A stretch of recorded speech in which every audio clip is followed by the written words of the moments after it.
and welcome back to What the H Are You Reading? I'm your host, Brian Heinz, and this is a satellite show of my comic book review show, Comic Book Issues, where I give you a month of quickie reviews, one comic a week, and today we're going to be doing the month of March 2020. So let's dive right in with week one and NOCTERRA #1. This is a new Image series written by Scott Snyder, best known for his run on Batman, where he created the Court of Owls, and Batman artist Tony S. Daniel. In the near future, the lights have gone out. The sun and stars are all dark, and only electric light is keeping the human race alive. Because if you spend more than 10 hours in the dark, you start to mutate into a horrible monster called a shade, human and animal. And they all hunt the remaining humans now living behind walled-off cities. The story follows Val Riggs, aka Sundog. She drives a transport between cities, fending off the shades to deliver humans between destinations. But all the cities are falling. Humanity is on borrowed time, and her foster brother Emery is infected and slowly becoming a shade. But a young woman and her grandfather offer them hope, a place where they can cure Emery's infection. But a man dressed entirely in black is chasing them, because he claims that the old man is the reason there's no more light. There's an impressive amount of world building in this first issue. It's a compelling idea. The light is gone, save what technology can provide. It also goes to a very old primal place. We're scared of the dark because that's where all the monsters are and they're waiting to get us. Thematically, there's a lot of tension brought on by that idea. We can't see what's out there, but it's going to kill us. We're robbed of one of our most primal senses, and we have to trust that we can survive in the dark, but deep down there's this fear that we can't. Just based on this first issue, I think this is going to be a good book with a lot of twists and turns. There's still a lot of story to explore here. Why did the light go away? What did the old man do, and can it be undone? Can Emery be saved? It's very science fiction meets The Walking Dead with a touch of The Fast and the Furious thrown in, because Sundog is driving this big rig loaded with electric lights just so she can survive in the darkness until they get to the next city.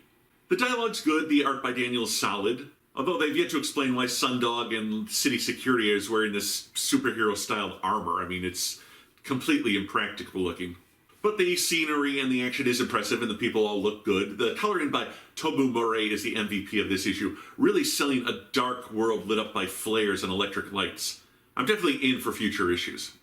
For week 2, it's Wonder Woman number 770. So in the Dark Knights event that I didn't read, Wonder Woman became a god. Then in the Infinite Frontier special, which I did read, she rejected godhood and became immortal again. Issue 770 of her solo series, now written by Becky Cloonan and Michael Conrad with art by Travis Moore, picks up with Wonder Woman awakening on a battlefield. She meets a handsome stranger who saves her life named Siegfried, and he explains that this is Valhalla. Not where you'd expect a Greek demigoddess to wind up. Any explanation is cut short as Diana, who can't remember how she got here or that she's Wonder Woman, takes an axe to the head. She then has a vision of a figure warning her that she doesn't belong here, but awakens in a Viking hull. Siegfried explains that there is no death in Valhalla, just battle and good times afterwards, including waking up in Siegfried's bed after a night of drinking, although he claims nothing happened. Right, I'm not calling anyone a liar, but someone hears a small Greek harp and it's not me. Diana meets a talking squirrel who takes her to the World Tree and claims the Valkyries have all gone missing. Finally, when Siegfried goes missing, she decides it's time to find him and end all these mysteries of her new life. This is followed by a backup tale of young Diana on Themyscira, involving climbing the biggest tree on the island, getting thrown in the sea by her kangaroo Jumpa, and having a birthday party where her mother Nance decides it's time for her to learn the story of her home island. I don't know why I used quotation marks there. The backup is written by Jordi Belair and drawn in a sort of cartoony Steven Universe style by Paulina Gonachot, and frankly it's not worth commenting on. It's fine, I neither liked it nor disliked it. As for the main story, the art is fantastic. Travis Moore is going to be a real superstar. His art is somewhere between Jim Lee and Greg Land, except unlike Land, he has more than 3 expressions he can draw. As for the story itself, Amnesiac Hero in a Strange Land is not a new story. Neither is a character from one pantheon of gods meeting characters from another pantheon, but the writers just throw Diana in the deep end and have fun with it. By not remembering she's Wonder Woman and actually dying a few times, it sort of humanizes Diana. She's not the perfect, unbeatable goddess warrior here. Just a woman who's found a place where she fits in and decides to embrace the mystery in order to help her new friend. She's more cast in a hero role than a goddess role, and that suits me fine. Any hero who's too perfect gets a little dull, and that's something Wonder Woman has struggled with in previous comic book runs.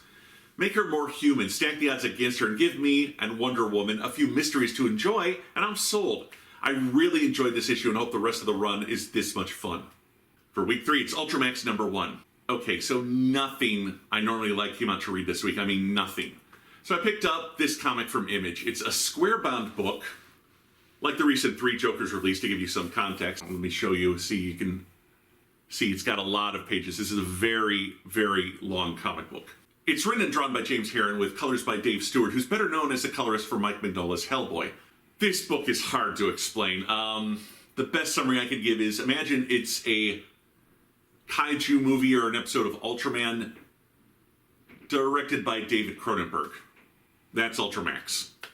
Alien virus hits the Earth, turning humans occasionally into cannibalistic monsters. Alien do-gooders then turn 3 humans into giant warriors to fight said monsters.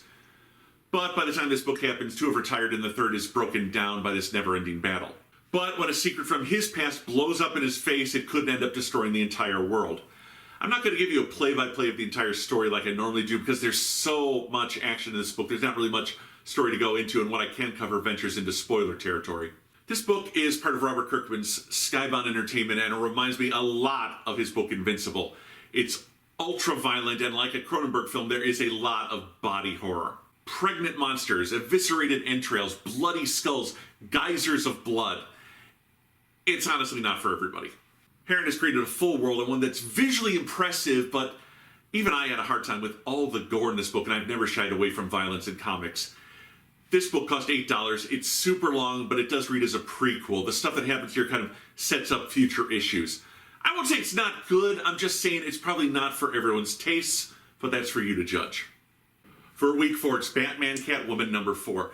Continuing this story, which is equal parts prequel, sequel, and modern-day events, with ties to the Mask of the Phantasm movie, written by Tom King and drawn by Clayman with colors by Tomoe Moret, who I mentioned earlier as the colorist of NOCTERRA.